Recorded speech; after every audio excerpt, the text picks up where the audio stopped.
صلی اللہ علی محمد صلی اللہ علیہ وسلم۔ اب آپ اس مبارک سلسلے کا 25واں حلقہ سماعت فرمائیں۔ اب جناب جب یہ لشکر وہاں پہنچا اور وہ غساسنہ بنو غسان کو بھی پتہ چلا تو ان کا جو سردار تھا حارث، اس نے روم کے بادشاہ کو لکھا کہ ہماری مدد کرو۔ اصل ان کی بزدلی کی وجہ یہ بنی کہ وہ ارادہ کر رہے تھے بنو غسان کہ ہم مدینے پہ حملہ کریں، اور اب وہ حیران ہو گئے کہ ہم مدینے پہ کیا حملہ کریں، مدینے سے تو مسلمان ہم پر حملہ کرنے کے لیے چل پڑے ہیں۔ اس نے پھر روم کے بادشاہ کو لکھا کہ ہماری مدد کریں، چونکہ ہم آپ کے حلیف ہیں۔ تو روم کے بادشاہ نے ہرقل کی قیادت میں، ہرقل کے بھائی کی قیادت میں 1,00,000 کا لشکر بھیجا، جس میں 50,000 تو گھوڑ سوار تھے، اور غساسنہ جو تھے ان کے پاس بھی 1,00,000 کا لشکر پہلے سے موجود تھا۔ تو اب آپ اندازہ کریں کہ 3,000 آدمی اور مقابلہ 2,00,000 سے، جن میں 50,000 تو صرف گھوڑ سوار ہیں، اور سر سے لے کر پاؤں تک وہ لوہے کے خودوں میں اور پیتل کے اس پلیٹوں میں چھپے ہوتے تھے کہ بات سوائے آنکھوں کے کچھ نظر ہی نہیں آتا۔ لیکن صحابہ وہ تو قوت ایمان سے لڑنے والی قوم تھی نا، وہ عادات سے لڑنے والی تو قوم ہی نہیں تھی۔ ان کا تو ایک ایمان تھا کہ بھئی مسلمان ہر حال میں کامیاب ہے، اگر آدمی مارا جائے شہید ہو جائے گا، بچ گیا تو غازی بن جائے گا۔ ہمارا تو گھاٹا کسی حال میں ہوتا ہی نہیں، جب گھاٹا ہی نہیں تو ڈرے کیوں؟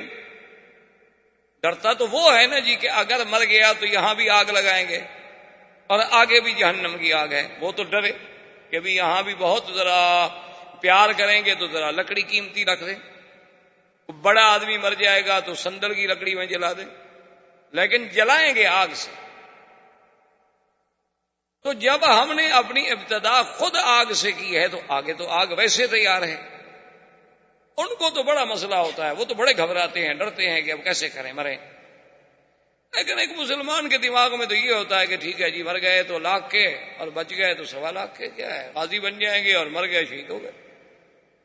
اور شہید کا مقام اتنا بلند ہے کہ اللہ فرماتا ہے کہ شہیدوں کو مردہ بھی نہ کرو۔ تو اب جب یہ لشکر وہاں پہنچا تو سب سے پہلے پرچم حضور صلی اللہ علیہ وسلم کے حکم پر حضرت زید نے لیا، اور انہوں نے کہا کہ بھئی اب باتیں کرنے کا وقت تو ہے نہیں۔ ان کو پیغام دیا شریعت کے مطابق، جو حضور کا فرمان تھا کہ بھئی 3 چیزیں ہیں ہماری، یا اسلام لے آؤ، یا جزیہ قبول کرو، ہمارے باج گزار بن جاؤ، ہمارے تابع بن جاؤ، اور نہیں تو بیننا و بینکم السیف، پھر تمہارے ہمارے درمیان فیصلہ تلوار کرے گی۔ انہوں نے کہا عجیب لوگ ہیں، 2,00,000 ہمارا لشکر ہے، 3,000 آدمی ہم سے آئے تلوار سے مقابلہ کرنے کے لیے۔ تو انہوں نے اپنے 5-4 ہزار آدمی کو حکم دیا کہ بھئی اب 2,00,000 کو لڑنے کی کیا ضرورت ہے، 3,000 کے مقابلے میں 4,000، 5,000، 6,000 بھیج دو۔ بھیج دیا، لیکن اللہ کی شان ہے کہ مسلمان اتنی طاقت سے اور اتنی قوت سے لڑے اور اتنی بے جگری سے لڑے کہ بھئی شام ہو گئی اور ان کی تو کشتوں کے پشتے لگا دیے مسلمان نے، اور مسلمانوں کا ایک بندہ بھی شہید نہیں ہوا۔ جب مغرب ہوئی، جنگ ختم ہوگی۔ پہلے دور میں تو یہ ہوتا تھا نا، اب تو ریموٹ کنٹرول سے جنگیں ہوتی ہیں نا، اپنے ملک میں بیٹھو بٹن پہ ہاتھ لگاؤ، بات ختم ہو۔ وہاں تو یہ ہوتا تھا نا کہ جب رات ختم ہوگی، جو مر گئے ہیں ان کو بھی تو اٹھانا ہے نا، اور پھر کوئی ایک دوسرے کو منع نہیں کرتا تھا۔ لاشیں باقاعدہ اٹھاتے تھے، وہ اپنی لاشیں لے جاتے، وہ اپنی لاشیں لے جاتے، وہ اپنے زخمی لے جاتے، وہ اپنے زخمی لے جاتے، یعنی عجیب جنگیں ہوتی تھی۔ تبع اکبر نے جب مدینہ منورہ پہ حملہ کیا اپنے دور میں، حضور صلی اللہ علیہ وسلم کی ولادت سے بھی پہلے جب مدینے پہ حملہ کیا تو عجیب اس نے رنگ دیکھا۔ اس نے اپنی علماء کو، رہبان کو بلایا کہ یار یہ کون سا شہر ہے جس پہ ہم نے حملہ کیا ہوا ہے؟ انہوں نے کہا جی یہ یثرب ہے۔ نے کہا کیسے لوگ ہیں، دن کو ہمارے ساتھ لڑتے ہیں، شام کو ہمارے لیے کھانا بیچتے ہیں۔ انہوں نے کہا میں تو اس شہر سے نہیں لڑتا، بس چلو آگے، بس چھوڑو، کیا لڑنا ہے۔ وہ شام کو کھانا پکا کے ہماری فوج کے لیے کھانا بھی بیچ دیں گے تو ہمارے مہمان ہو، اور سارا دن لڑائی کرتے کہ جب تم لڑنے آئے ہو تو ہم لڑنے کے لیے بھی تیار ہیں، لیکن رات ہو گئی، آپ روٹی کہاں پکاؤ گے، ہم آخر گھر والے ہیں، ہمارے تو بچے ہیں نا ادھر، کھانا تو ہم بھیجیں گے آپ۔ اس دور میں کچھ لوگوں کے کردار تھے، کچھ روایات تھے۔ اب تو بدقسمتی یہ ہے نا کہ ہم ایک ایسے دور سے گزر رہے ہیں، ہم ایک ایسے عصر میں، ایسے قرن میں آ گئے ہیں کہ بھئی جس کے کوئی روایات ہی نہیں رہے، نہ اخلاق رہا، نہ کردار رہا، نہ روایات رہا، نہ کوئی مردانگی کے اصول رہے، نہ دوستی اور دشمنی کے کوئی ضابطے رہے۔ اب ہم تو بالکل قعر مذلت میں گر چکے، جیسے کہ حالی نے کہا تھا، اے خاصہ اے خاصان رسل، وقت دعا ہے امت پہ تیری آ کے عجب وقت۔ اب تو ہماری لڑائی ہوتی ہے کرکٹ کے میدان میں فلمی اداکاریں بھیج کر، حسینائیں عالم کے مقابلے۔ کوئی مسلمانوں کا مجھے آپ میگزین یا ایک اخبار دکھائیں جو بغیر عورتوں کے فوٹو کے بکتا ہو، ایک اخبار۔ اور قدرت کی بات دیکھیں کہ ایک صفحے پر روضہ رسول اللہ کا منظر ہوگا اور حضور پاک صلی اللہ علیہ وسلم کی سیرت ہوگی اور کعبۃ اللہ کے دروازے کا منظر ہوگا، اور پچھلا صفحہ کھولو تو اس پہ عورتوں کے فوٹو، اندر کھولو تو فلموں کے اشتہار ہوں گے۔ یہ کون سا مسلمان ہے؟ ہم کیا ہو گیا ہے کہ مسلمان ہو کر وہ عورتیں جو فلموں میں کام کرتی ہیں وہ یہ کہتی ہیں کہ ہم مسلمانوں کی عزت ہیں؟ ہماری عزت اب طوائف ہیں اور کنجر رہ گئے۔ موسیقی ہمارے ہاں عبادت بن چکی ہے۔ کیا ہو گیا ہے میں سمجھ، لیکن اس زمانے میں کچھ کردار تھا۔ تو خیر جناب، شام ہو گئی، دوسرے دن پھر لڑائی ہوئی، مسلمان نے پھر جناب مارا اور کچھ مسلمان بھی شہید ہوئے، لیکن بہت تھوڑے سے۔ 6 دن تک متواتر قتال، اتنا شدید قتال کہ وہ رومی کہتی ہیں ہم نے دنیا میں ایسی لڑائی نہیں دیکھی، مسلمان کہتے ہیں ہم نے بھی ایسی لڑائی نہیں دیکھی۔ اتنا شدید قتال ہوتا ہے۔ اور اسی اثنا میں اب دیکھیں مقام نبوت اور شان نبوت کے، حضرت زید رضی اللہ تعالی عنہ شہید۔ اب حضور تو مدینہ منورہ میں ہے اور جنگ موتا میں۔ حضور نے مسجد نبوی میں بیٹھ کے فرمایا، صحابہ زید شہید، انا للہ و انا الیہ راجعون۔ حضرت زید شہید ہو گئے، اب پرچم جعفر نے اٹھایا۔ حضرت جعفر رضی اللہ تعالیٰ عنہ اتنی بے جگری سے لڑے کہ دشمن نے ہاتھ مارا تلوار کا، آپ کا دایاں ہاتھ کٹ گیا، آپ نے بائیں ہاتھ میں پرچم لے لیا۔ دوسرے نے تلوار کا وار کیا، آپ کا بایاں ہاتھ کٹ گیا، تو آپ نے اپنے سینے کے ساتھ اس کو لگا لیا کہ پرچم نہ گرے محمد الرسول اللہ صلی اللہ علیہ وسلم۔ اتنے میں تلوار لگی، حضرت جعفر کی یہ کتف جو تھی یہاں تک نیچے سے کٹ گئی، حضرت جعفر بھی شہید ہو گئے۔ حضور صلی اللہ علیہ وسلم نے دوسری نماز میں جب حرم تشریف لے آئے تو آپ نے فرمایا استشہد جعفر، میرا جعفر بھی شہید۔ اور حضور حضرت جعفر کے گھر میں تشریف لے گئے اور ان کے بچوں کو بلایا اور سینے سے لگا رہے ہیں، چمٹا رہے ہیں، پیار کر رہے ہیں۔ تو جعفر کی بیوی آ گئی، اس نے کہا اخبرنی یا رسول اللہ، مجھے بتائیں بات کیا ہے، آپ نے کبھی ایسے نہیں کیا ہمارے بچوں کے ساتھ۔ حضور نے فرمایا یا بنت استشہد جعفر، جعفر شہید ہو گیا۔ فبقى رسول حضور صلی اللہ علیہ وسلم، اور حضور صلی اللہ علیہ وسلم نے فرمایا انی اریت، میں دکھلایا گیا ہوں کہ اللہ نے اس کو یاقوت کے دونوں ہاتھ بنا دیے ہیں اور وہ پروں کے ساتھ فرشتوں کے ساتھ جنت میں پرواز کر رہے۔ حضرت جعفر کے بعد عبداللہ ابن رواحہ نے پرچم لیا، عبداللہ ابن رواحہ بھی شہید۔ اس کے بعد ایک صحابی نے پرچم ویسے پکڑا کچھ دیر کے لیے، اور سامنے حضرت خالد ابن الولید آ گئے، اور یہ اسلام کا پہلا سریہ ہے، پہلا مارکا ہے جس میں خالد مسلمانوں کی طرف سے شریک ہوا۔ 5 مہینے تو ہوئے تھے ابھی آپ کو اسلام لائے ہوئے۔ خالد ابن الولید رضی اللہ تعالیٰ عنہ کو اس نے کہا کہ دیکھو میں نے تو پرچم ویسے پکڑ لیا ہے، میں تو کوئی کمان کرنا نہیں جانتا، مہربانی کرو اب مسلمانوں کا پرچم تم لو۔ اس نے کہا دیکھو حضور پاک نے 3 کا نام لیا تھا، میرا تو نام ہی نہیں لیا۔ اس نے کہا اس کا مطلب یہ تھوڑا ہے کہ تمہارا بھی نام لیتے، اب کسی نے تو آخر اس پرچم کو لینا ہے نا۔ تو خالد بن ولید نے پرچم لے لیا اور جنگ روک دی، اور وہ پیچھے ہٹ گئے، مسلمان پیچھے ہٹ گئے۔ حضرت خالد نے غور کیا، تدبر کیا کہ ہمارے پاس تو 2500 آدمی رہ گئے ہیں، اور ان کا اگر ہم نے 2500 بھی مار دیا ہو تو 2 لاکھ میں کتنی کم ہو گئے ہیں۔ خالد بن الولید جو تھے رضی اللہ تعالی عنہ، یہ بطل من ابطال الاسلام، اور خدا کی شان ہے کہ جب حضور شام کو عشاء کی نماز کے لیے مسجد میں تشریف لے آئے تو حضور کے چہرے پہ ایک بڑی عجیب سی خوشی تھی، اور آپ نے فرمایا مسلمانوں، میرے تو تینوں جرنیل جو تھے شہید ہو گئے، لیکن اب اس بندے نے پرچم اٹھایا ہے الذی سیف من سیوف اللہ، جو اللہ کی تلوار ہے، اب اس کے ہاتھ میں پرچم، اب مسلمانوں کو کوئی شکست نہیں دے سکتا۔ اور اسلام میں یہ دو مجاہد گزرے ہیں، بطل اسلام گزرے ہیں، ایک خالد بن ولید اور ایک حضرت زبیر بن العوام۔ یہ دو آدمی تھے جو دونوں ہاتھ میں تلوار پکڑ کے دشمن سے مقابلہ کرتے تھے، ورنہ کوئی دنیا کا بہادر کبھی دو ہاتھ سے نہیں لڑتا، ہمیشہ ایک ہاتھ سے لڑتا ہے۔ ایک ہاتھ میں ڈھال ہوتی ہے یا ترس ہوتی ہے یا گھوڑے کی لگام ہوتی ہے۔ یہ دو آدمی تھے صرف جنہوں نے کبھی ایک ہاتھ میں تلوار نہیں پکڑی، بلکہ دونوں ہاتھوں میں تلوار لے کے مقابلہ کرتے تھے۔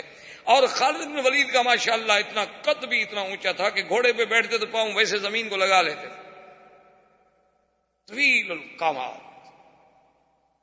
خالد بن الولید نے یہ کیا، اس نے اپنی فوج کو بدلا، کیونکہ اس زمانے میں اس طرح اصول ہوتا تھا کہ ایک ہوتا تھا میمنہ، دائیں ہاتھ میں فوج رہتی تھی، ایک میسرہ بائیں ہاتھ میں، ایک مقدمہ، ایک مؤخرہ اور ایک قلب، ایک آگے ایک پیچھے اور ایک درمیان۔ تو حضرت خالد بن ولید نے یہ کیا کہ جو میمنہ پہ تھے وہ میسرہ پہ لے آیا، جو میسرہ پہ تھے وہ میمنہ پہ لے آیا، جو مقدم میں تھے وہ مؤخر پہ لے آیا، جو مؤخر میں تھے وہ مقدم پہ لے آیا، اور سب کے پرچم بھی بدل دیے۔ اب جب صبح ہوئی تو رومیوں نے دیکھا، انہوں نے کہا جاءہم المدد من المدینہ، تو مدینے سے فوج اور آ گئی، ہم تو پہلے 3000 سے نہیں لڑ پا رہے تھے، یہ دیکھو پرچم بھی نئے ہیں، اور یہ آدمی تو ہم نے کل نہیں دیکھے، یہ تو اور لوگ آ گئے۔ خالد بن ولید نے حکم دیا اور نعرہ تکبیر کہہ کے اتنی زور سے حملہ کیا کہ خالد کہتے ہیں کہ اس دن میرے ہاتھ سے 10 تلواریں ٹوٹ گئیں، مارتے مارتے قتل کرتے کرتے تلواریں ٹوٹ جاتی تھی، وہ پھینک دیتا تھا اور لے لیتا، تو وہ ٹوٹ جاتی تھی، وہ پھینک دیتا تھا، میں اور لے لیتا، اتنا مارا نا جی کہ اب ان میں افراتفری پھیل گئی، وہ دوڑے بھاگے، 2 لاکھ آدمی 3000 کے آگے بھاگ رہا۔ جب انہوں نے بھاگنا شروع کیا تو خالد نے آرڈر کیا اپنی فوج کو کہ پیچھے آؤ پیچھے آؤ پیچھے آؤ، ہٹو۔ اب میں نے کہا خدا کے بندے کیا کر رہے، وہ بھاگ رہے ہیں؟ اس نے کہا وہ بھاگتے بھاگتے بھی رک گئے تو ہم سے زیادہ ہیں، کوئی عقل کرو، اب پیچھے آؤ اور ہٹو، واپس چلو مدینہ۔ اپنی فوج کو سالم لے جانا بھی تو بڑی بات ہے نا۔ حضرت خالد بن ولید اپنی فوج کو پیچھے ہٹاتے رہے۔ اچھا، ان کو اللہ پاک نے اتنا روب ڈال دیا تھا خالد کا کہ انہوں نے حملہ کرنے کی ضرورت نہ کی، افراتفری میں بٹ گئے، اس کے بعد جمع ہوتے رہے، 2-3 دن لگے، 2-3 دن میں قافلہ مدینہ منورہ تو بہت دور نکل گیا۔ جب صحابہ کو پتہ چلا کہ مسلمان تو ہزیمت کھا کے واپس آ رہے ہیں تو انہوں نے کہا فرارون فرارون، یہ لوگ ہیں جو بھاگ کے آ رہے ہیں دشمن کے مقابلے پہ، اور تو نے کہا کہ ایسا کرو کہ اگر ہمارا خاوند بھاگ کے آ رہا ہے اور یہ بات سچی ہو گئی تو میں اپنے گھر کا دروازہ نہیں کھولوں گی، بزدل آدمی میرا خاوند ہو۔ پہلے لوگ جو تھے وہ تو شجاعت اور بہادری کو عزت سمجھتے تھے، عورتیں بھی۔ جب بالکل مدینہ منورہ پہنچے حضور نے فرمایا نہیں، انہم لیسو فراری، وہ فراری نہیں ہے بل انہم کرارون، وہ تو پیچھے ہٹ کے پھر حملہ کرنے والے لوگوں میں ہیں، وہ بھاگ کے نہیں آ رہے۔ کیا کہہ رہے ہیں؟ 2,500 کے لشکر کو صحیح سلامت دشمن کے منہ سے چھڑا کے واپس لے آنا کو مذاق ہے؟ تو خیر یہ لشکر واپس آ گیا، اور اسی اثناء میں حضور صلی اللہ علیہ وسلم نے غزوہ ذات السلاسل کے لیے بنی قضاء پر حملہ کرنے کے لیے آپ نے عمرو بن العاص کو قائد بنایا، حکم دیا کہ ان پہ حملہ کریں۔ عمرو بن العاص جب چلے تو خدا کی شان دیکھو کہ عمرو بن العاص امیر ہیں اور حضرت ابو بکر بھی اس جنگ میں ساتھ ہیں، لیکن ان کو حضور نے امیر نہیں بنایا۔ حضرت عمر بھی ساتھ ہیں، ان کو بھی امیر نہیں بنایا، وہ تابع ہیں عمرو بن العاص کے۔ امتحان ہوتے تھے کبھی اللہ کے رسول کے حکم کی کیسے اطاعت ہوتی۔ جب یہ راستے میں چلے تو انہیں پتہ لگا کہ بنی قضاء جو ہے وہ تو بہت بڑا قبیلہ ہے اور ہم تو سارے 200 آدمی ہیں۔ انہوں نے پھر پیغام بھیجا حضور کی خدمت میں کہ ہم بہت تھوڑے ہیں اور ان کا لشکر بہت بڑا ہے ہماری مدد کے لیے۔ تو حضور نے ابی عبیدہ بن الجراح کو اور آدمی دے کے بھیجا ان کی مدد کے لیے۔ تو ابی عبیدہ کا لشکر جب پہنچا عمرو بن سالم کے پاس، عمرو بن العاص کے پاس، اس نے پوچھا کہ دیکھو بات سنو، مسلمان کتنا؟ انہوں نے کہا کہ 200 کا لشکر اور آگے ہے۔ نماز کا وقت آیا تو سب نے کہا کہ ابھی عبیدہ چونکہ زیادہ بڑے تھے نا صحابیت میں کہ وہ نماز پڑھائے. عمرو بن العاص نے کہا کہ نہیں, وہ کیوں نماز پڑھائے؟ اللہ کے نبی نے مجھے امیر بنا کے بھیجا ہے, نماز جو ہے وہ تو امیر پڑھائے گا, کیونکہ اسلام کا یہ حکم ہوتا تھا کہ جو خلیفۃ المسلمین ہے وہ نماز پڑھائے, جو امیر ہے وہ نماز پڑھائے. آج اگر ان کو نماز پڑھانی پڑے, کیا خیال ہے آپ کا؟ جن نے خود زندگی میں نہ پڑھی ہو تو پڑھائیں گے کیسے؟ وہ نماز کیسے پڑھائیں گے؟ ہمارے علاقے میں ایک عید کا موقع تھا اتفاق سے, تو اتفاق ایسا ہوا کہ انہوں نے مولوی صاحبان کو جو بلایا نا, تو ایک بریلوی مولوی بھی نماز پڑھانے پہنچ گیا, ایک دیوبندی بھی پہنچ گیا. ان کا بھی عالم آ گیا, ان کا بھی عالم آ گیا. اب کچھ لوگ کہیں یہ پڑھائے, وہ کچھ کہیں وہ پڑھائے, جھگڑا ہو. تو وہاں ایک پیر صاحب تھے, بڑے بجی شکل, خوبصورت ماشاءاللہ, اور بڑے بہت بڑے ان کے مریدین بھی تھے, اور بڑا ان کا وقار بھی تھا, سیاسی بھی, ذمہ دارہ بھی, بہت بڑے جاگیردار بھی تھے. تو وہ جب آ گئے تو لوگوں نے کہا کہ اچھا ایسا کرو گے, جھگڑا نہ کرو. اب وہ مولوی اس کے پیچھے نہیں پڑتا, وہ مولوی اس کے پیچھے نہیں پڑتا, تو سید بھی ہیں, آل رسول بھی ہیں, پیر بھی ہیں, ان کو منت کرتے ہیں کہ یہ عید پڑھا دیں. تو سب لوگ ان کے پاس آ گئے, انہوں نے کہا کہ جی ہم نے فیصلہ کیا ہے لڑائی نہ ہو, آپ عید پڑھا دیں. اب پیر صاحب کہیں کہ نہیں بھائی نہیں ہے, مولوی صاحبان میں سے کسی کے پیچھے پڑھ لو. لوگ کہیں کہ نہیں حضرت آپ پڑھائیں. لوگ کہیں دیکھو جی پیر صاحب کتنا متواضع آدمی, اصل پیر نے کبھی عید پڑھائی ہو تو پڑھائے نا, اس کے لیے تو مصیبت آ گئی, پڑھاؤں کیا؟ اس بیچارے کے لیے تو عذاب آ گیا نا. وہ کہ نہیں جی نہیں حضرت یہ علماء ہیں, ان کا کہا نہیں حضرت آپ آل رسول ہیں, سید ہیں, جہاں سید موجود ہو, قریشی موجود ہو, اور امام کیسے بن سکتا ہے؟ اب حضرت نے عید کے بجائے جنازہ پڑھا دیا, جو حضرت کو آتا تھا.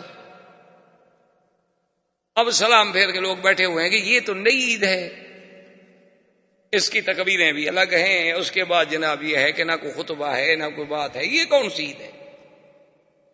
تو انہوں نے کہا کہ انہوں نے کہا بس ان دو حضرات کے اختلاف کا میرے ذہن پہ اتنا اثر ہوا کہ میں یہ سمجھ نہیں آیا کہ میں نے کیا پڑھا ہے, بہتر ہے کہ پھر عید پڑھ لوں. تو پھر بریلویوں نے بریلویوں کے پیچھے پڑی, دیوبندیوں نے دیوبندیاں نے, ایک میدان میں 3 عیدیں ہو رہی. تو بہرحال اس زمانے میں اسلام یہ کہتا ہے کہ نہیں, جو خلیفہ ہوگا, جو امیر ہوگا, وہی امام ہوگا. اب عمرو بن العاص مصلی پہ آ کر لوگوں نے کہا خدا کے بندے, تم شان میں چھوٹے ہو, عمر میں چھوٹے ہو, اسلام میں چھوٹے ہو, ابھی عبیدہ ہیں, ابو بکر ہیں. انہوں نے کہا حضور نے امیر مجھے بنایا ہے کہ تمہیں بنایا ہے؟ انہوں نے کہا امیر آپ کو بنایا. انہوں نے کہا پھر مصلی پہ میں کھڑا ہوں گا, پڑھے گا اللہ اکبر, سب نے نماز پیچھے پڑھی. حضرت عمر کو بات ناگوار گزری, چھوٹا آدمی ہے. اب راستے میں چلے تو اتنی شدید سردی تھی, اللہ معاف کرے, کہ ایسے حالات ہو گئے کہ صحابہ شدت سردی سے کانپ رہے ہیں, اور خطرہ ہو گیا کہ اللہ معاف کرے کہ آدمی سردی سے مر نہ جائیں. تو حضرت عمر نے کہا امیر سے کہ مہربانی کرو, قافلہ روکو اور حکم دو آگ جلانے کا. اس نے کہا نہیں, آگ کوئی نہیں جلا سکتا, میں امیر ہوں, حکم میرا چلے. آگ نہیں جلانے دی. ساری رات صحابہ نے ایسے سردی میں گزارا. اچھا خدا کی شان ہے, انہیں خود غسل کی ضرورت ہو گئی تو انہوں نے تیمم کر لیا, اور فجر کی نماز پڑھانے کے لیے مصلی پہ بھی آ گئے. عمر نے کہا اللہ کے بندے, ہم وضو کے ساتھ ہیں, تم تیمم کے ساتھ ہو, تم امام بن رہے ہو. انہوں نے کہا امیر میں ہوں. انہوں نے کہا غسل کر لو. انہوں نے کہا غسل میں نہیں کرتا, تیمم میں نے کر لیا. انہوں نے کہا پانی موجود ہے تو تیمم کس بات کا ہوتا ہے؟ انہوں نے کہا سردی ہے, میں مر جاؤں.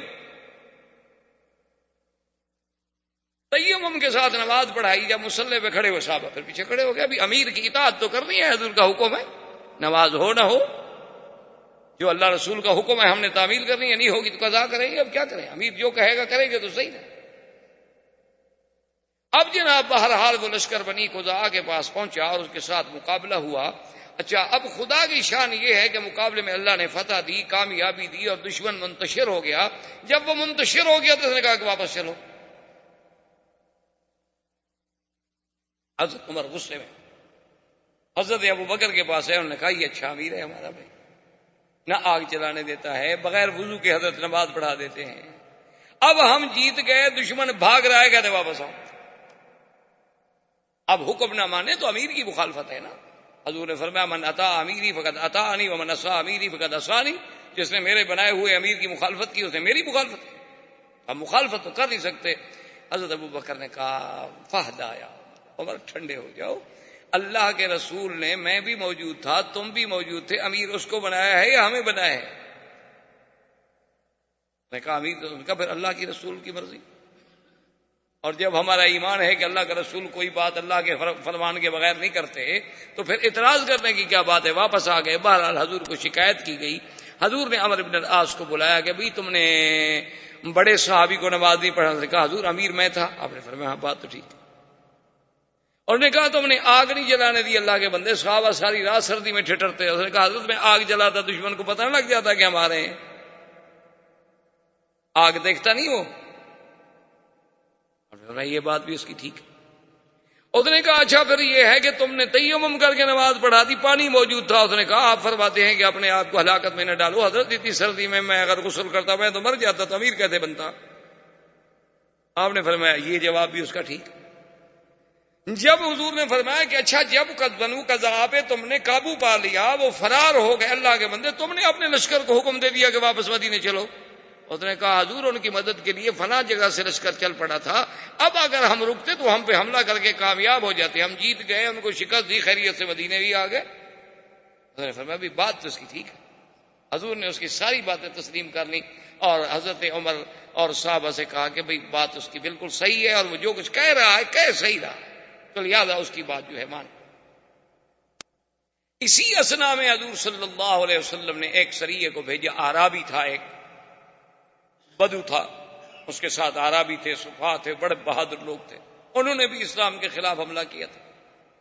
اب خدا کی شان ہے کہ 300 کا لشکر ہے اور صحابہ کے پاس کھانا ختم ہو گیا, کھانے کو کوئی چیز نہیں ہے.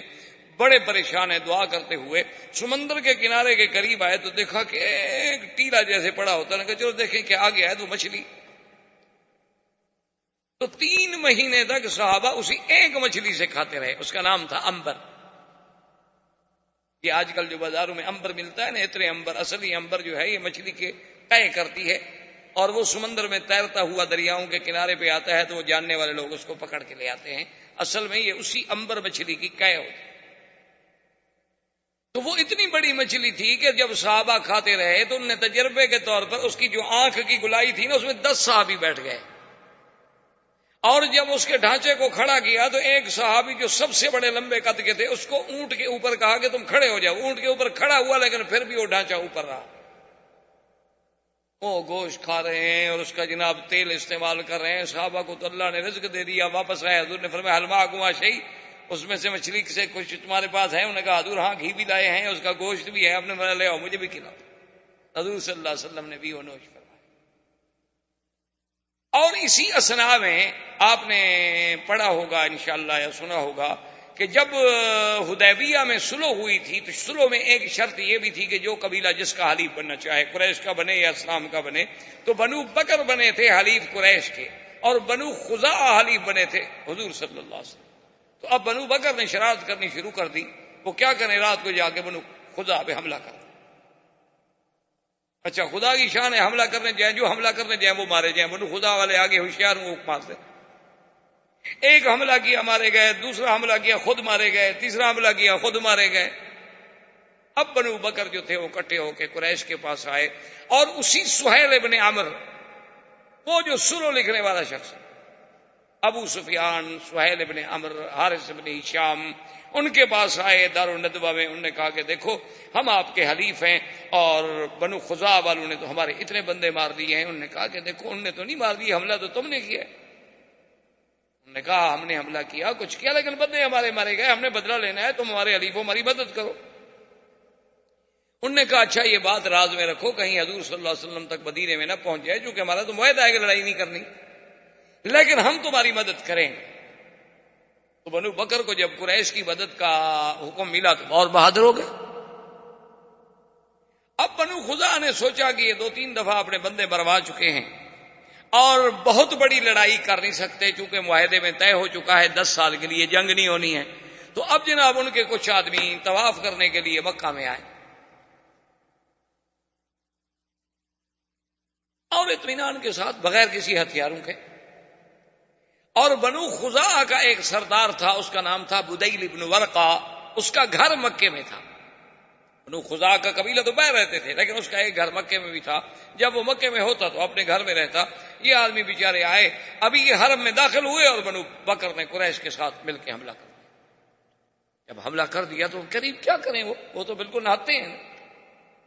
وہ دوڑے اور بدیل ابن ورقہ اپنے سردار کے گھر پہنچے کہ بھئی وہاں جائیں، کم از کم ہمیں اس کے گھر میں پناہ مل جائے گی، اندر کوئی ہمیں ہتھیار مل جائیں گے.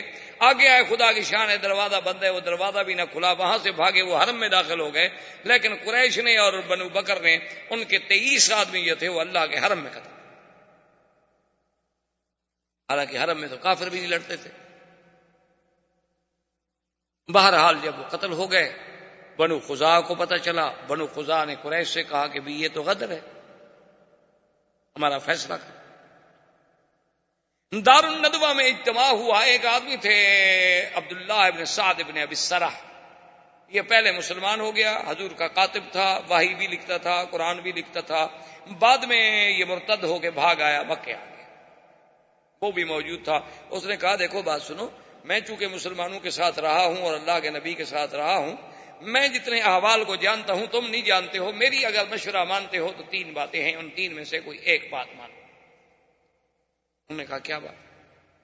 انہوں نے کہا بات یہ ہے کہ تم نے عہد توڑا ہے. یہ عہد ہے کہ بھئی کوئی آدمی اب قریش اور حضور صلی اللہ علیہ وسلم کی جنگ نہیں ہوگی، اور جو حضور کا حلیف ہے وہ حضور کے ساتھ، جو تمہارا حلیف ہے تمہارے ساتھ. تو اس حلیف پر بھی اگر جنگ ہوگی تو وہ گویا مدینے والوں پر جنگ تصور ہوگی، اور تم نے بنو خزاعہ پہ حملہ کیا ہے، یہ تو اچھا نہیں. اور پھر اس سے بڑا کوئی جرم ہے کہ تم نے وہ حرم میں بھاگے بیچارے، تم نے حرم میں بھی قتل کر دیا. اب 3 باتیں ہیں، یا تو ایسا کرو کہ ان کے 23 آدمی مارے گئے ہیں، بنو بکر والوں میں بھی پیسے والے ہیں، تم بھی سردار ہو، پیسے اکٹھے کر کے ان کو دیت دے دو اور معافی مانگ لو کہ 23 آدمی کی دیت ہم دیتے ہیں. انہوں نے کہا نہیں، یہ تو کمزوری والی بات ہوئی نا کہ پھر ہم جائیں اور معافی مانگیں اور دیت ادا کریں. انہوں نے کہا اچھا اگر یہ نہیں کرتے ہو تو پھر ایسا کرو کہ بنو خزاعہ اور بنو بکر ان دونوں سے کہو کہ آج کے بعد تم دونوں لڑو، مرو، بچو، جہنم میں جاؤ، ہم تمہاری کوئی مدد نہیں کریں گے. اور مدینے پیغام دے دو کہ جناب ان کی لڑائی ہو گئی لیکن ہم نے جواب دے دیا، ہم اپنے حلیف کی مدد نہیں کر رہے، آپ بھی اپنے حلیف کی مدد نہ کریں. تو یہ ایک معقول بات ہوگی اور حضور مان لیں گے. انہوں نے کہا کہ ہمارے حلیف ہیں، ہم ان کو چھوڑ تو نہیں سکتے. اچھا تیسری بات بتاؤ کہ تیسری کیا ہو گا؟ تیسری پھر تیار ہو جاؤ، تلواریں تیار کرو، حضور حملہ کریں گے. وہ اپنے حلیف کو نہیں چھوڑیں، وہ اپنے حلفاء کی مدد کریں. انہوں نے کہا اچھا ٹھیک ہے بھائی، دیکھا جائے گا. اس کے بعد انہوں نے سوچا کہ بھی معاملہ تو خراب ہو گیا ہے اور نقض عہد بھی ہم سے ہوا ہے. انہوں نے کہا ایسا کرو ابو سفیان کہ تم چلے جاؤ مدینہ منورہ اور کسی طریقے سے حضور صلی اللہ علیہ وسلم سے یہ کہو کہ حضور بڑا اچھا وقت گزر رہا ہے اور دیکھیں نا ماشاءاللہ آپ کو بھی اطمینان ہے، ہمیں بھی اطمینان ہے، آپ بھی اپنی دعوت اسلام دے رہے ہیں، ہم اپنا کام کر رہے ہیں. تو یہ عقد جو ہے نا ہم دوبارہ آئے ہیں تجدید کرنے کے لیے، اور مدت 10 سال کے بجائے 20 سال کا. ہم چاہتے ہیں آپ کی صلح ہماری اور قائم رہے. اور اگر حضور نے تجدید عہد کر دی اور مدت بڑھا دی اور دستخط کر دیے تو پھر حملہ نہیں کریں گے، کیونکہ تازہ عقد تجدید ہو گیا. اگر وہ بنو خزاعہ کا بدلہ لیتے تو عقد تجدید نہ کریں. عقد تجدید ہو گیا تو اب بنو خزاعہ کا کیسے مدد کریں گے؟ انہوں نے کہا کہ ہاں تلک المکیدہ، یہ ہے چال، اگر اس میں ہم کامیاب ہو جائیں تو پھر تو کام بن سکتا. ابو سفیان کو انہوں نے کہا کہ چونکہ مکے کے سردار تم ہو، یہ کام تم کر سکتے ہو، اور تو کوئی چھوٹا موٹا آدمی تو کر نہیں سکتا. حضور ہر کسی کی بات تھوڑی سنیں گے. ابو سفیان چل پڑا مدینہ شریف کے لیے. اور انہوں نے کہا کہ ابو سفیان یہ کام جلدی کرو، حضور کو کہیں یہ پتہ بھی نہ لگ جائے کہ ہم نے بنو بکر کے ساتھ مل کے بنو خزاعہ کو نقصان پہنچایا ہے. لیکن بنو خزاعہ والوں نے ایک ان کا شاعر تھا سالم ابن عمرو، اس کو بھیجا کہ تم فوراً مدینے پہنچو اور حضور کو خبر دو کہ ہمارے ساتھ یہ ہو گیا. سالم ابن عمرو نے تو جی ایسے سفر کیا، حالانکہ وہ شاعر آدمی تھا لیکن اپنی قوم کا درد تو ہر کسی کو ہوتا ہے نا جی. وہ رات اور دن اپنا اونٹ دوڑاتا رہا، آرام تک نہیں کیا. وہ تو جو 6 دن کا سفر تھا نا 3 دن میں کر کے مدینے میں پہنچ گیا. حضور بیٹھے ہوئے تھے مدینہ مسجد نبوی میں، صحابہ بیٹھے ہیں تو آیا رونا شروع کیا اور اس نے مرثیہ پڑا اپنی قوم کا کہ میرے جوان کیسے ان کی لاشیں حرم میں پھڑک رہی ہیں، 23 سر کٹے ہوئے ہیں اور 23 انسانوں کے ٹکڑے جو ہیں اللہ کے حرم میں بکھرے پڑے ہیں، اور قریش جو ہیں وہ بنو بکر کی مدد میں ہیں اور ہم لاوارث ہو گئے، ہمیں ہمارے حلفاء جو ہیں پوچھتے نہیں. اس نے ایسے انداز میں شعر پڑھے، حضور صلی اللہ علیہ وسلم کو بھی جوش آ گیا. آپ نے فرمایا نصرت یا سالم، نصرت یا سالم، نصرت یا سالم، سالم تمہاری امداد ہوگی، فکر نہ کرو، اللہ کا نبی تمہاری مدد کرے گا. بدیل ابن ورقہ جو ہے وہ بھی وفد لے کے چل پڑا حضور کو خبر دینے کے لیے. ان کا جو سردار تھا بنو خزاعہ کا آیا، اس نے کہا حضور ہمارے ساتھ تو ظلم ہو گیا کہ 23 جوان اور طواف کرتے ہوئے اللہ کے حرم میں قتل کر دیے جائیں، اس سے بڑا کوئی ظلم ہے؟ حضور نے فرمایا بدیل تم فکر نہ کرو، ہم تمہاری مدد کریں گے اور بدلہ لیں گے. ابو سفیان جا رہا ہے اور بدیل ابن ورقہ واپس آ رہا ہے مدینے سے.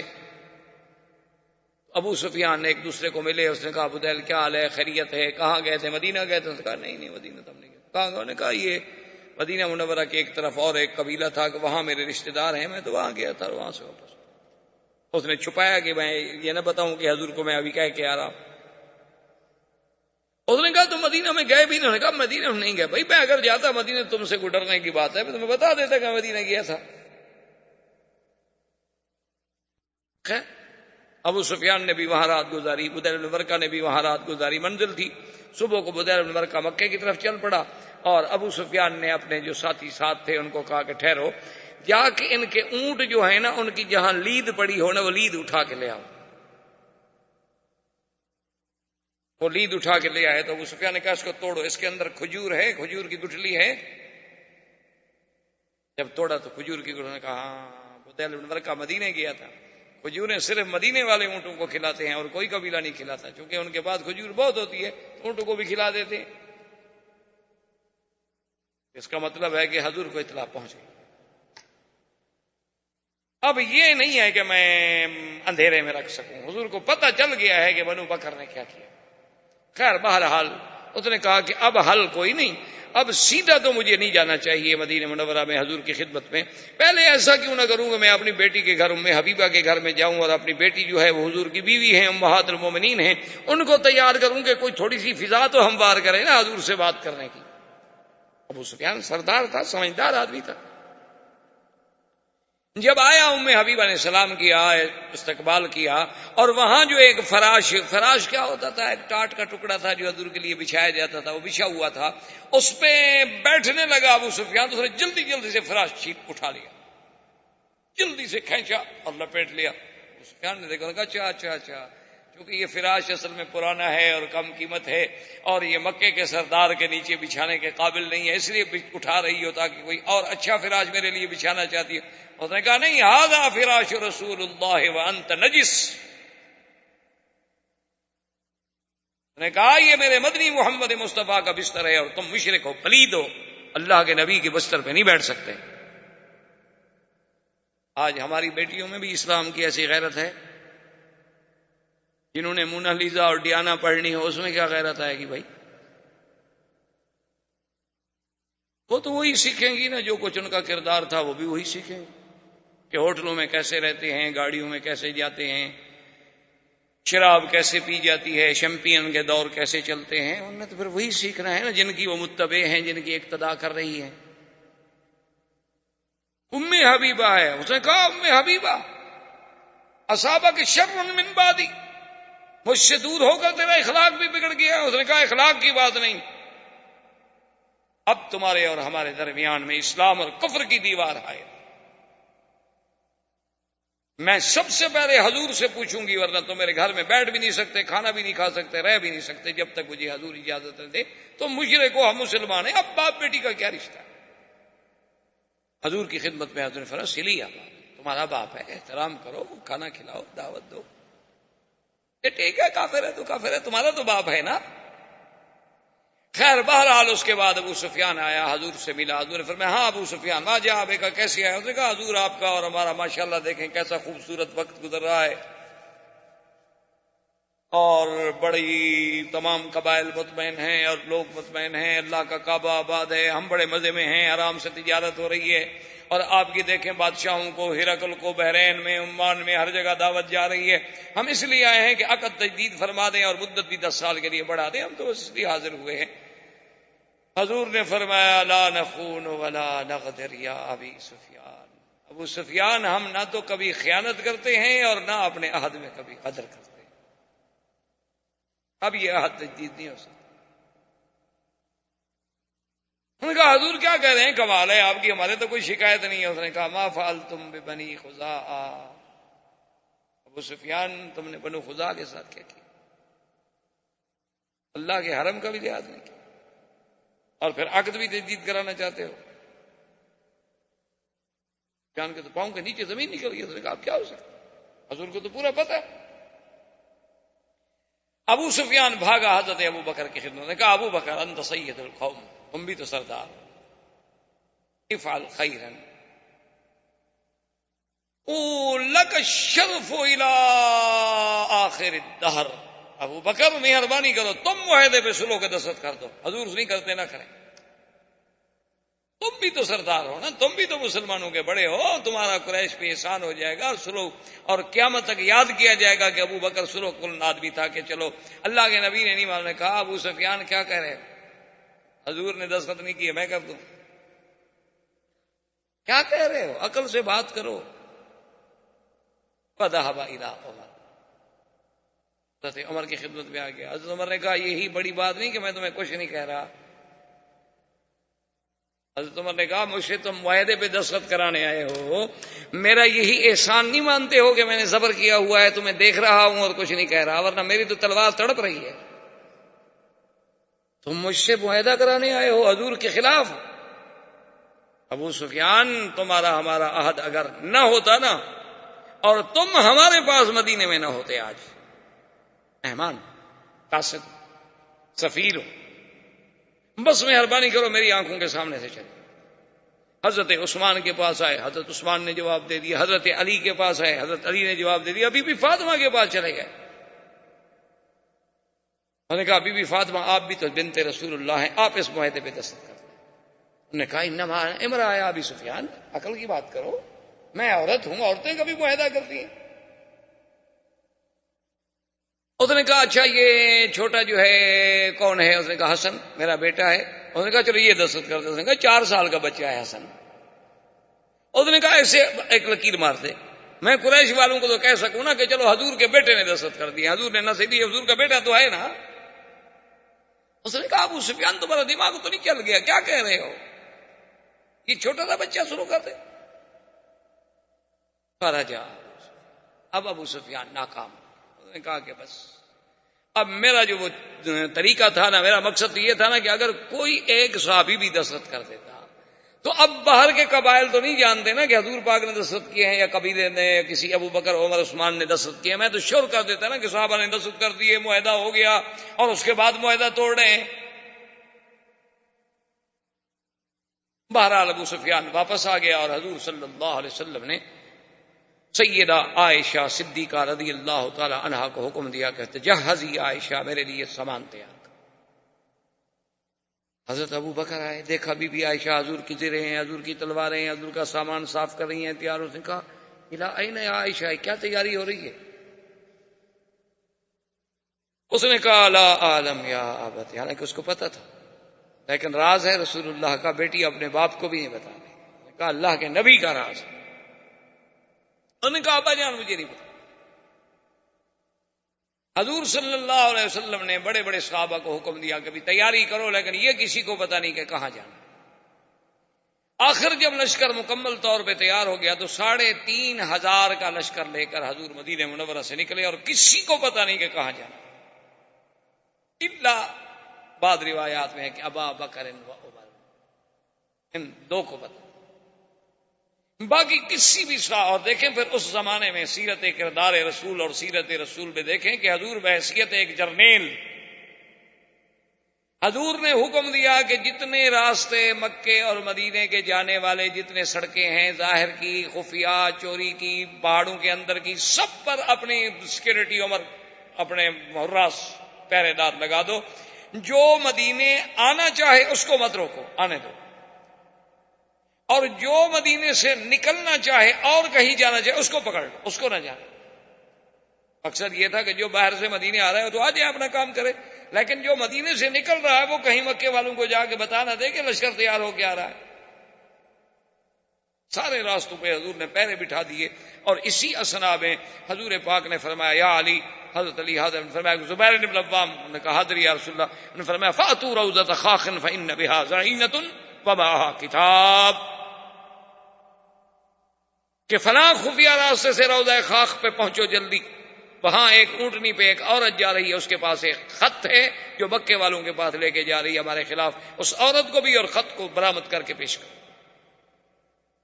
حضرت علی اور حضرت زبیر العوام نے اپنے ساتھی لیے اور گھوڑے دوڑائے اور دوڑ پڑے، اور وہ اونٹنی پہ جا رہی تھی. یہ گھوڑوں کا سفر تھا ماشاءاللہ، اور پھر گھوڑے دوڑانے والا بھی زبیر اور حضرت علی ہو تو گئے تو اسی جگہ روضہ خاک پہ وہ اونٹنی پہ جا رہی ہے، ایک عورت جا کے پکڑا، عقیفی ٹھہر جاؤ.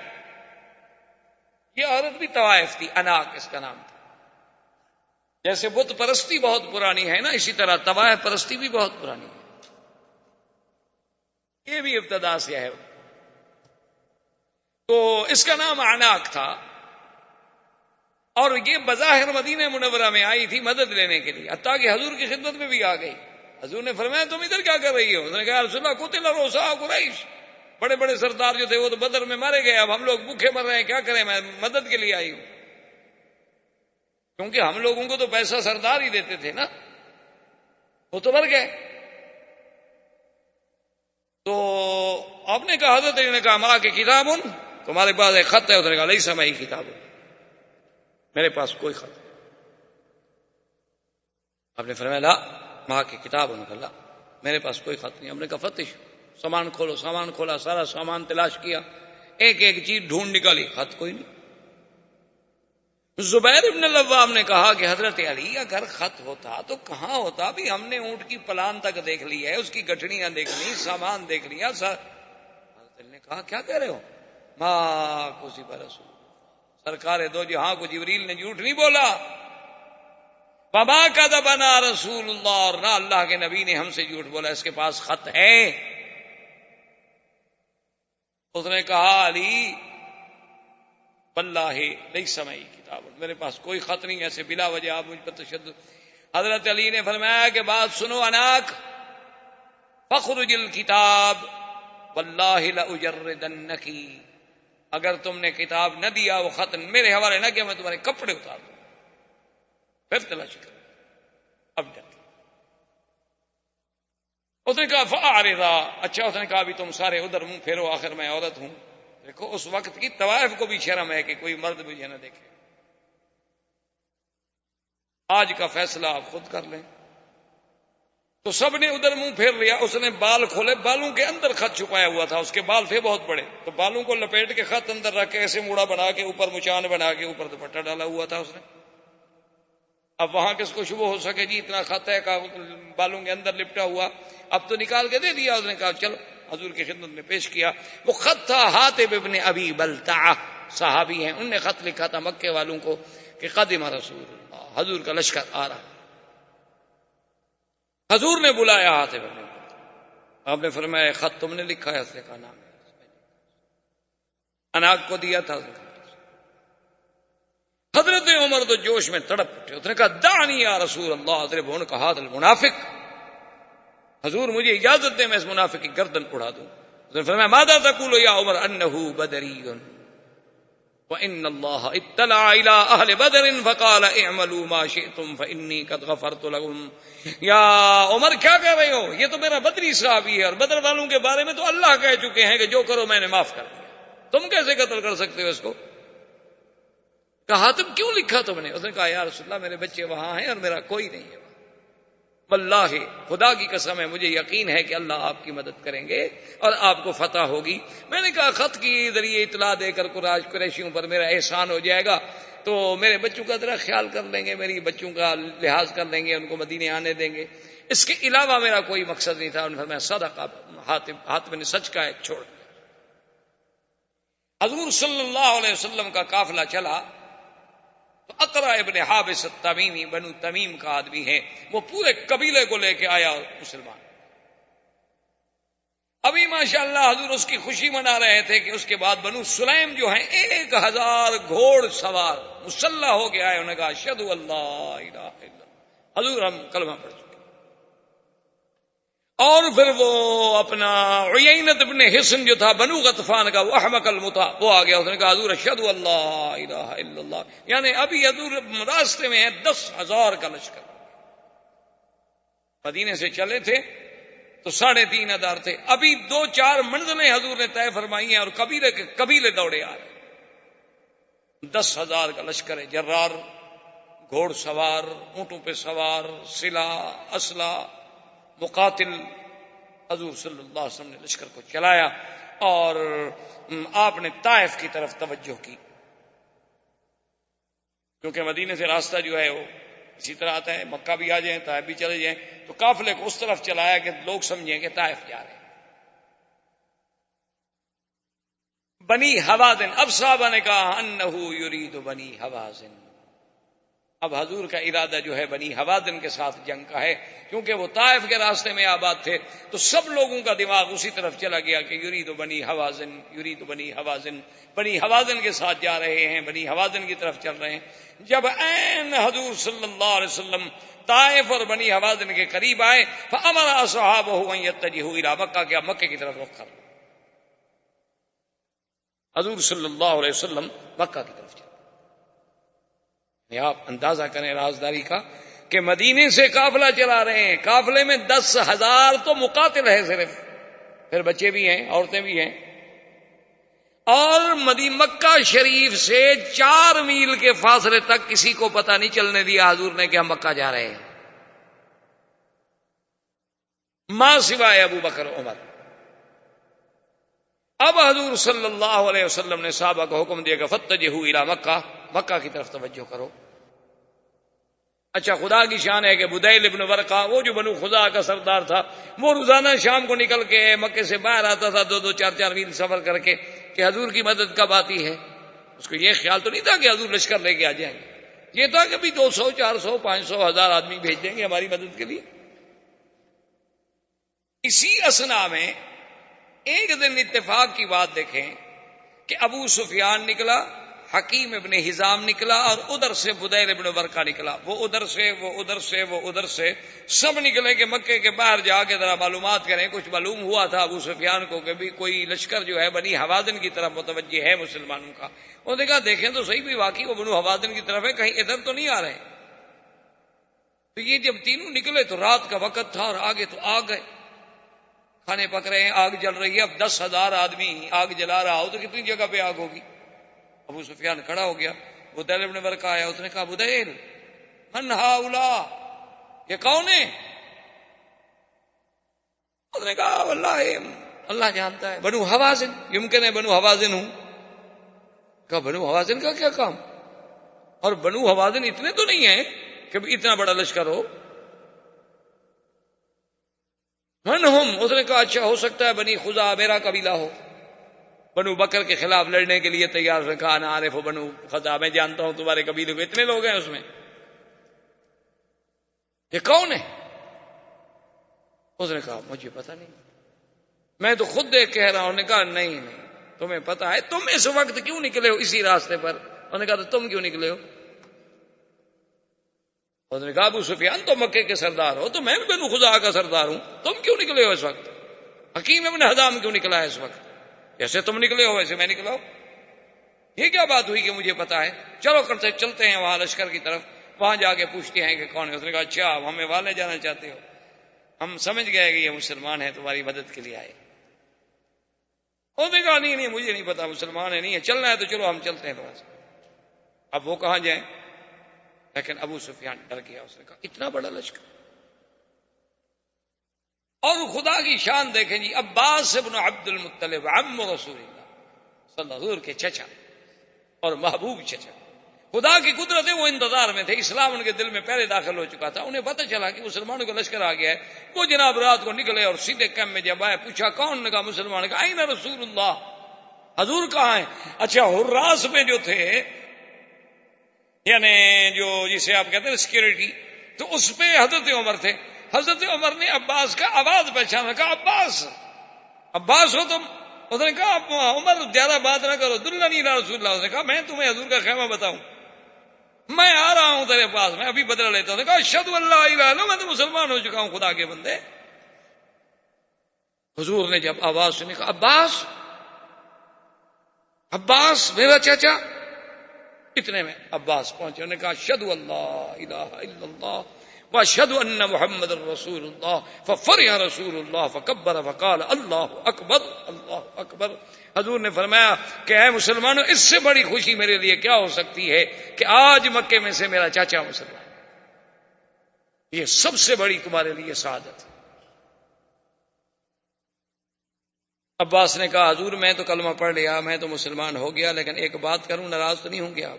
حضور نے فرمایا تو میرے چاچا ہو، جو بھی بات کرو، کیوں میں ناراض کیوں ہوں گا، بات کرو. اس نے کہا حضور اتنے بڑے لشکر سے اگر قریش پہ حملہ ہوا نا تو تمہاری قوم کا ایک بچہ بھی نہیں بچے، تمہارا مقابلہ نہیں کر سکتے. وہ دن ختم ہو گئے. یہ 10,000 کا لشکر جرار ہے، اس کا کون مقابلہ؟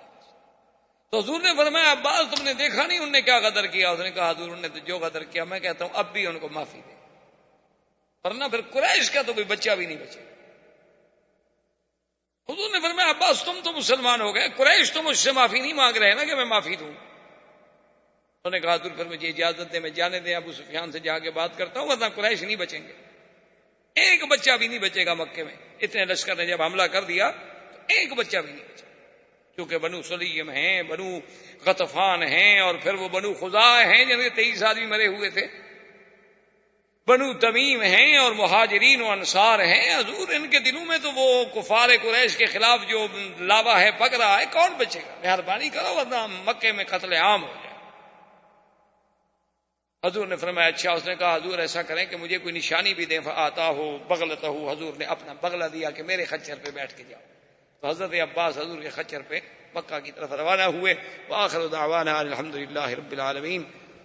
برادران اسلام، واجب الاحترام بزرگوں، دوستوں، بھائیوں، عزیز نوجوانوں، اس سلسلہ درس میں دروس سیرت پاک صلی اللہ علیہ وسلم کے ضمن میں اللہ تبارک و تعالی کی توفیق اور عنایت سے ہم نے ولادت طیبہ سے لے کر اہم جو واقعات تھے، ورنہ جہاں تک حضور صلی اللہ علیہ وسلم کی سیرت طیبہ کا تعلق ہے تو اگر ساری دنیا بھی سیرت بیان کرنی شروع کر دے تو ساری دنیا کی زبانیں گنگ ہو جائیں گی، لیکن حضور صلی اللہ علیہ وسلم کی سیرت تو مکمل نہیں ہوگی، کیونکہ حضور کی سیرت تو قرآن ہے، اور قرآن کے بارے میں ہے کہ لا ينقضی عجائبہ، کہ جس کے عجائب کبھی ختم ہی نہیں ہوں گے قیامت تک. تو حضور کی سیرت کا پہلو کب ختم ہو سکتا؟ یہ تو صرف یہ بات ہوتی ہے کہ ہم کچھ دروس، کچھ اہم واقعات صلی اللہ علیہ وسلم کے چن کر اپنے اپنے علمی بساط کے مطابق مسلمانوں کے سامنے رکھیں کہ شاید ان کی زندگی کسی ایک گوشے سے بھی منور ہو جائے، شاید ان کو راہبری مل جائے، بھٹکے ہوں کو راستہ مل جائے، بھولے ہوں کو بات یاد آ جائے. تو اس ضمن میں ہم پہنچے تھے حضور صلی اللہ علیہ وسلم جب مکہ کے لیے فتح مکہ کے موقع پر تشریف لائے تو یہ حضور صلی اللہ علیہ وسلم کی قیادت کا یعنی آپ اندازہ فرمائیں کہ اتنا عظیم کارنامہ تھا کہ حضور صلی اللہ علیہ وسلم جب کوئی سفر فرماتے تھے تو کبھی اپنے اصحاب کو بھی خبر نہیں دیتے تھے کہ ہم نے کہاں سفر کرنا ہے، کہاں جانا ہے، اور ہمارا منزل مقصود جو ہے، ٹارگٹ جو ہے وہ کیا ہے. بلکہ ہمیشہ حضور صلی اللہ علیہ وسلم اپنے صحابہ کو عمومی بات کہتے تھے جس سے کوئی اندازہ قائم نہ کر سکے. یعنی آپ آج دیکھیں کہ 1400 سال کے بعد آج دنیا آپ سمجھتے ہیں کہ کتنی ترقی کر چکی ہے. اب تو پوری دنیا جو ہے یعنی جسے کہا جاتا ہے جی کوئی گلوبل ولیج بن چکی ہے.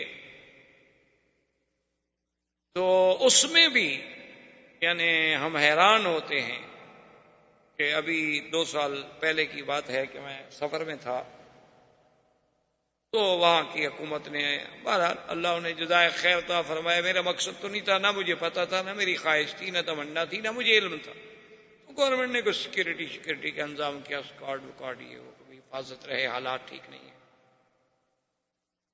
تو اتفاق سے وہ جو سیکورٹی کا انچارج تھا ایس پی، وہ میرے جاننے والوں میں تھا، تو وہ مجھے ملنے کے لیے آیا صبح۔ انہوں نے کہا کہ جی ہمیں تو ایک فائدہ ہو رہا ہے آپ کی سیکورٹی سے کہ ہم جلسے سن رہے ہیں، تقریریں سن رہے ہیں، ہمارا تو بھلا ہو رہا ہے، آپ تو تنگ ہیں کہ آپ کی آزادی میں خلل ہے۔ لیکن اس نے کہا کہ مکی صاحب اصل آج کل اگر سیکورٹی ہوتی ہے ہمارے اسکواڈ یا ہماری حفاظتیں یا ہمارے گن میں یہ کچھ نہیں کر سکتے، بلکہ الٹا ہم تو نقصان دہ ثابت ہوتے۔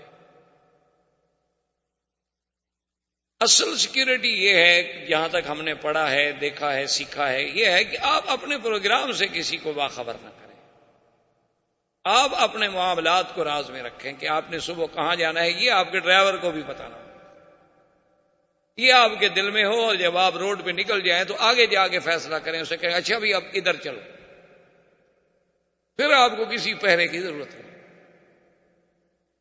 تو میں نے کہا کہ ایس پی صاحب آپ تو مجھے آپ بتا رہے ہیں نا، ہم تو طالب العلم ہیں، یہ حضور صلی اللہ علیہ وسلم کی سیرت طیبہ کا ایک حصہ ہے کہ جب حضور سفر فرماتے تھے تو صحابہ کہتے ہیں، ہمیں کہتے کہ مشرق جانا ہے، حالانکہ جانا حضور نے مغرب کی طرف ہوتا تھا، اور کبھی فرماتے ہم نے مغرب کی طرف جانا ہے اور جاتے مشرق کی طرف تھے۔ میں نے کہا یہ تو ہمیں درس ملتا ہے سیرت رسول پاک سے، ہم نے آپ سے کیا سیکھنا ہے؟ تو اب آپ اندازہ فرمائیں کہ 450 کلومیٹر مدینہ منورہ سے مکہ مکرمہ کا فاصلہ ہے، اور 2 آدمی نہیں 10,000 کا لشکر لے کر مدینہ منورہ سے چلنا، اور مکے کے پہنچنے تک مکے والوں کو خبر نہ ہو کہ لشکر آ رہا ہے۔ یعنی آج آپ دنیا میں کوئی ایسا جرنیل پیش کر سکتے اتنا بڑا لشکر لے کے، اور پیدل، اونٹوں پر، گھوڑوں پر؟ اور مکہ سے جب حضور چلے تو آپ نے اپنا رخ مبارک جو ہے طائف رکھا۔ اب سب سمجھتے رہے کہ طائف کی طرف بنی حوازن پہ حضور صلی اللہ علیہ وسلم حملہ فرمانا چاہتے ہیں، اور جب بنی حوازن کے طائف کے قریب میں یعنی آ گئے تو حضور پاک نے باقاعدہ اپنے آدمی بھیجے جسے آپ کہہ لیں کہ بھی جاسوس بھیجے گئے کہ بھی آگے جا کر خبر دیں، جیسے آج آپ او پی ڈی کرتے ہیں، بھیجتے ہیں، پہلے وہ جا کے اطلاع کرتے ہیں کہ اچھا جی اب یہاں آپ فائر کریں۔ تو حضور صلی اللہ علیہ وسلم کے وہ آدمی گئے تو ان کو بھی آپ نے حوازن کی طرف بھیجا کہ بنو حوازن کا پتہ کرو کہ ان کا کیا حال ہے۔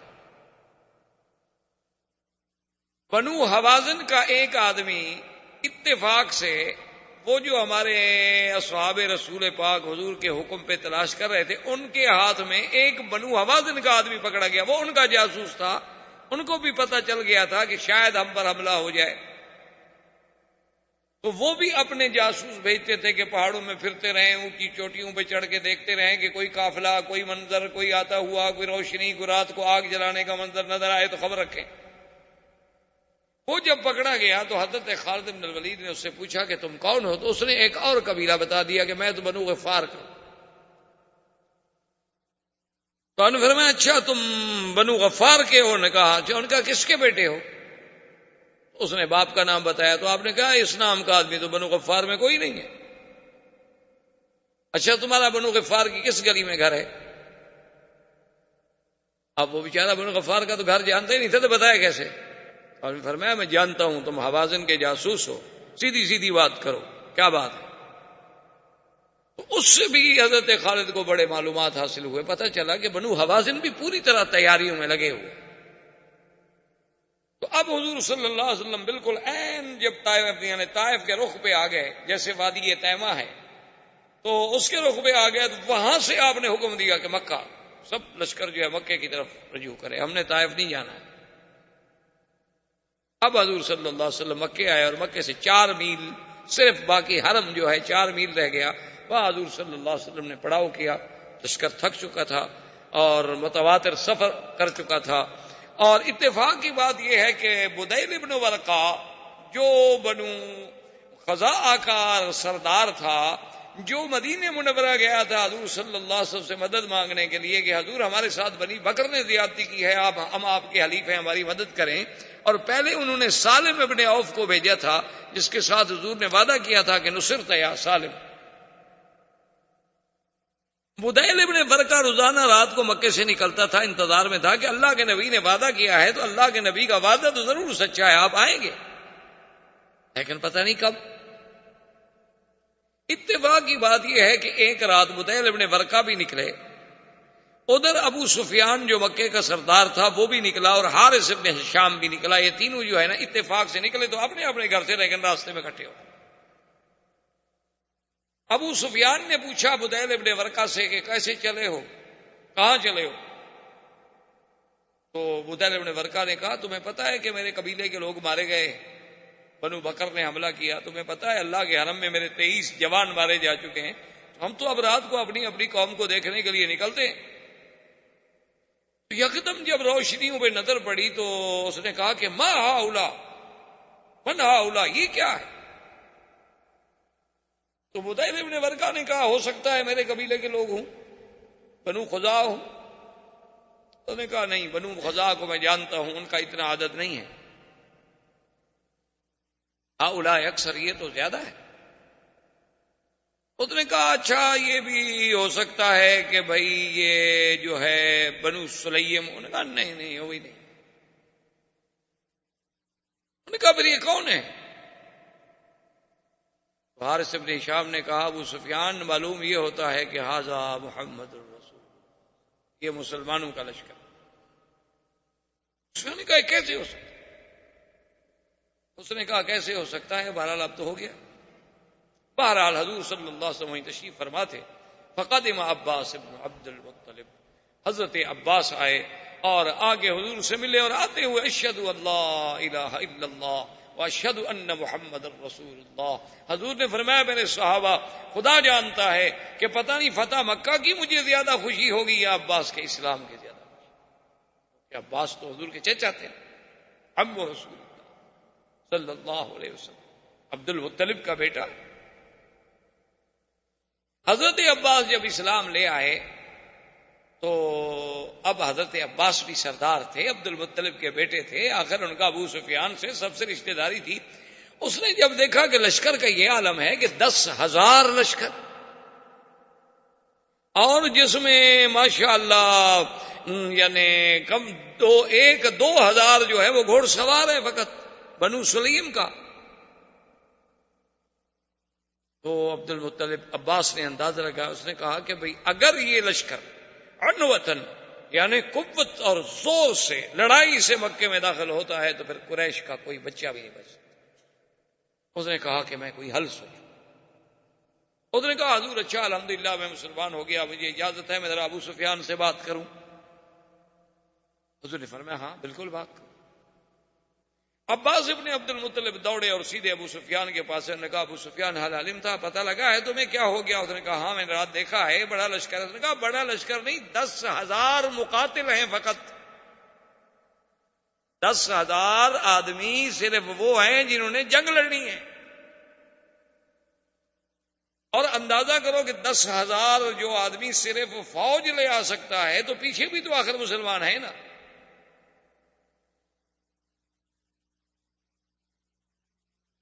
تو اس نے کہا عباس کیا کروں؟ اس نے کہا ابو سفیان دیکھو تم مکے کے سردار،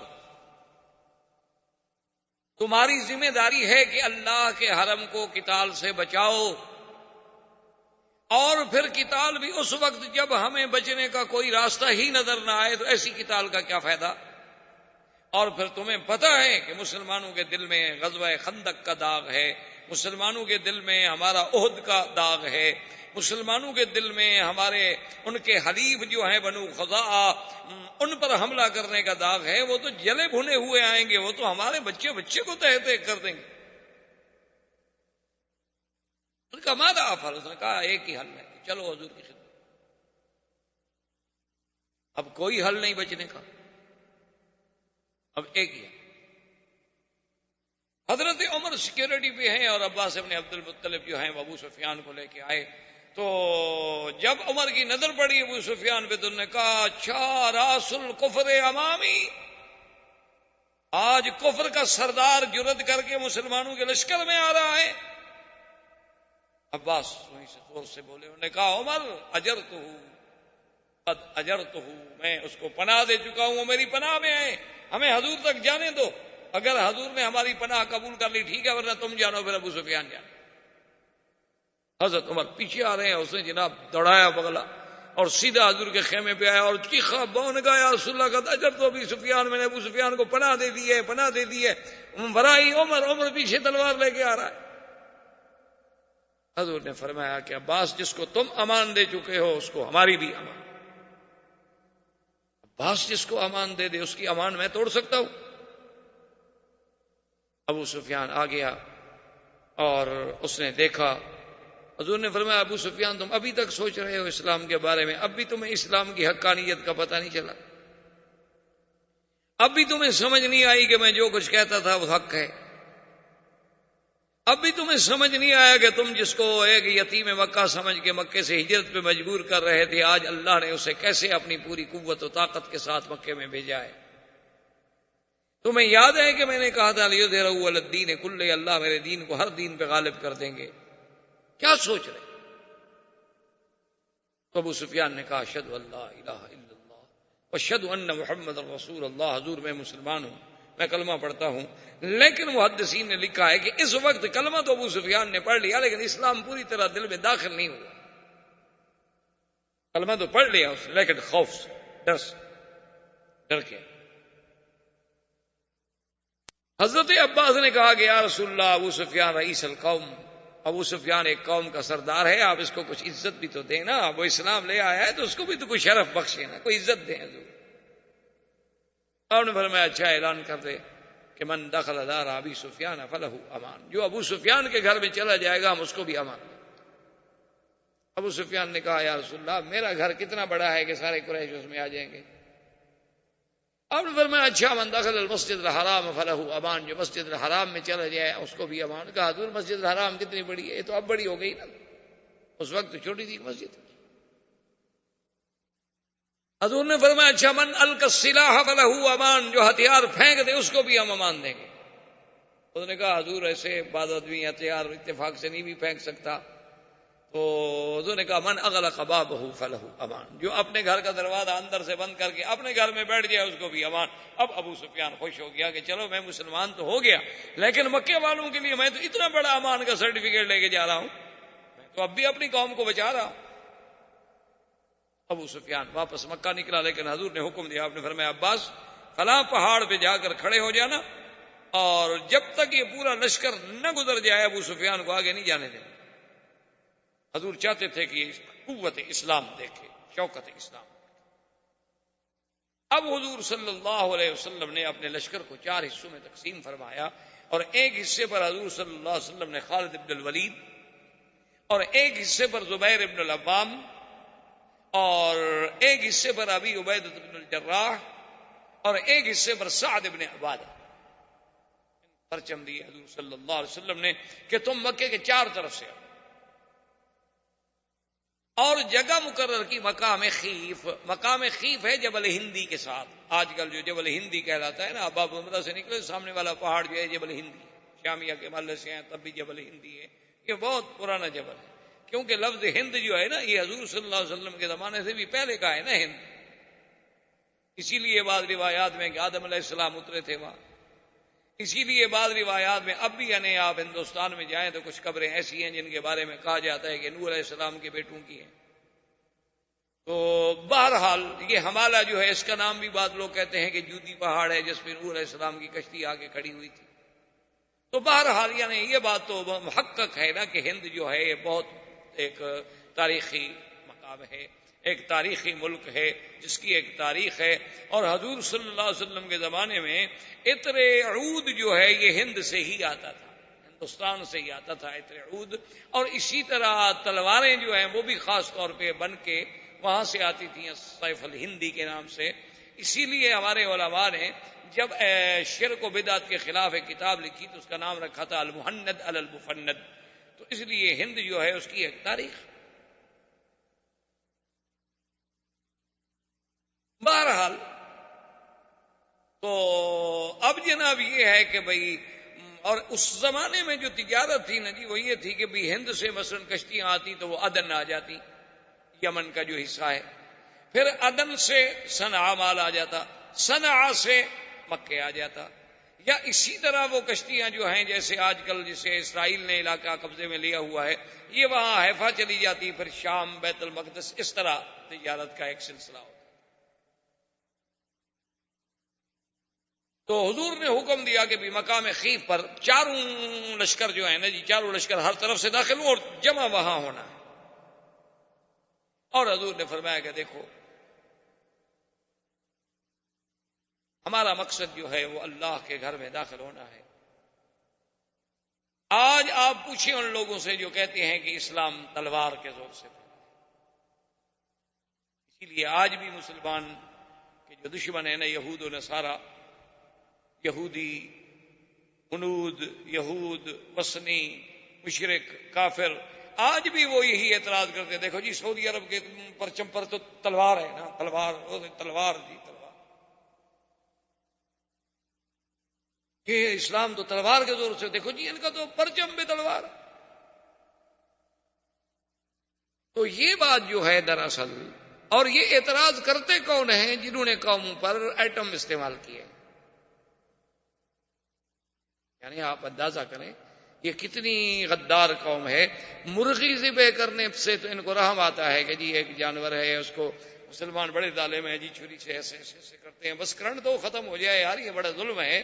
یعنی مرغی کا تڑپنا تو ان کو ناگوار گزرتا ہے، لیکن کوسووا میں اگر مسلمان تڑپیں، البانوی عورتیں تڑپیں، عصمت دری ہو، کشمیر میں اگر 70,000 آدمی مار دیا جائے تو وہاں تو وہ جی نہیں، ایسا نہیں ہونا چاہیے۔ اور الٹا مسلمان کو کہتے ہیں کہ تم یہاں کیوں آ گئے، تم تو ادھر تھے۔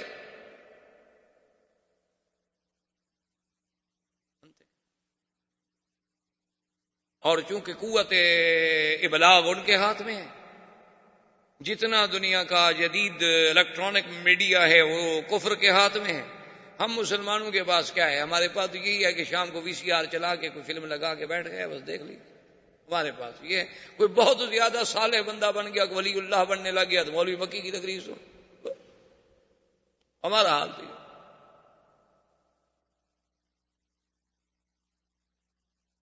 یعنی عجیب انداز ہے۔ آپ اندازہ فرمائیں کہ ابھی آپ نے پڑھا ہوگا کہ اتنا ناٹو نے کتنے بم برسا دیے، کل 13 ٹینک ان کے تباہ ہوئے، ابھی باقاعدہ رپورٹیں پڑھ لیں۔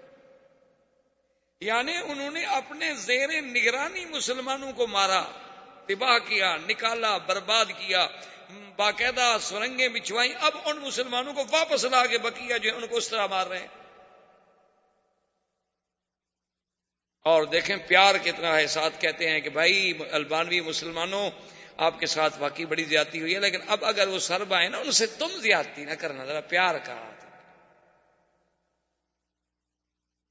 اس کے باوجود بھی ہم کہتے ہیں کہ وہ کافر ہماری مدد کرے گا۔ اللہ اکبر۔ اور قرآن کھولیں تو تمہیں سمجھ آ جائے کہ قرآن کیا کہتا ہے۔ اللہ فرماتا ہے یبتغون عندہم العزہ، ان سے، کافروں سے تم مدد لے کے غلبہ حاصل کرنا چاہتے ہو، ان سے مدد لوگے، یہ آئیں گے تمہاری ٹیکنالوجی میں مدد کریں گے۔ ان العزت للہ جميعا، خبردار عزت میرے ہاتھ میں ہے، ان کے ہاتھ میں نہیں، اور یہ تمہیں عزت دیں گے۔ لا تتخذوا الکافرین اولیاء من دون المؤمنین، خبردار کسی کافر کو اللہ کے ایمان والوں کے سوا کبھی دوست نہ سمجھنا۔ ایبتغون عندہم العزہ فإن العزة للہ، یعنی آپ حیران ہوں گے، آپ ان کو بلائیں، آپ ان کو بتلائیں کہ کیا ایمان سے کہیں کہ بلال پہ جو ظلم ہوا، صہیب پہ جو ظلم ہوا، خباب پہ جو ظلم ہوا، عمار پہ جو ظلم ہوا، سمیہ پہ جو ظلم ہوا، مسلمانان مہاجرین حبشہ پہ جو ظلم ہوا، مہاجرین مدینہ پہ جو ظلم ہوا، پھر یعنی حضور مدینے چلے گئے، 450 میل دور چلے گئے، پھر چین نہیں لینے دیتے، پھر احد میں آگے لڑے، پھر خندق میں احزاب میں ساری دنیا کی فوجیں لے کے آ گئے۔ ایمان سے کہیں آج ان کو حق نہیں پہنچتا تھا کہ ایک ایک بچہ اڑا دیتے؟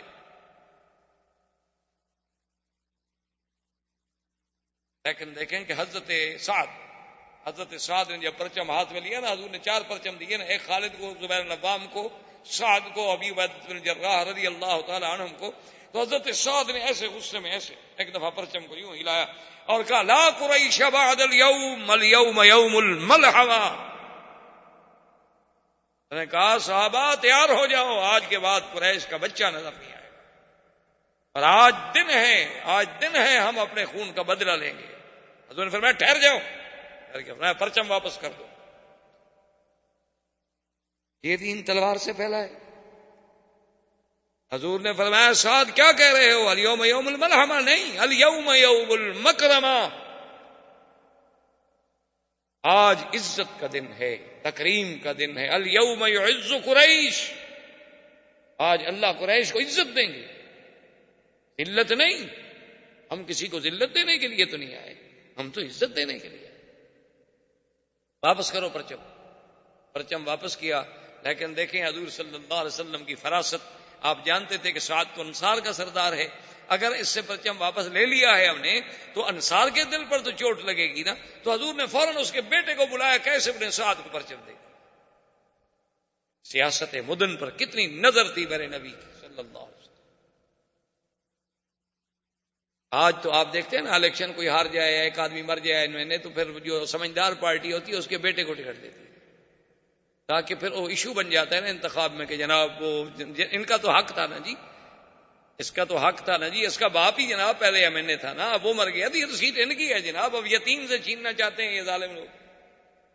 تو سب سے بڑا ایشو وہ ہوتا ہے.